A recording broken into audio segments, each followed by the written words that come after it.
ஒரு கங்கை என மன்னன் ஒரு கண்ணன் என காதில் ஒரு காதல் கதை சொன்னால் என்ன? மங்கை ஒரு கங்கை என மன்னன் ஒரு கண்ணன் என காதில் ஒரு காதல் கதை சொன்னால் என்ன?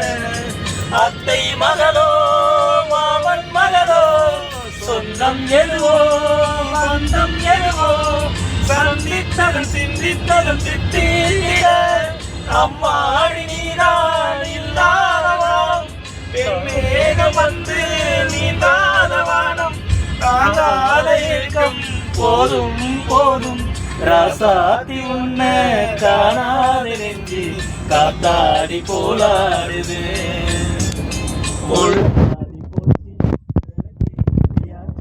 பொன்மானே உன்னை தேடுது ராசாத்தி உன்ன காணாத நெஞ்சு காத்தாடி போலாடுது.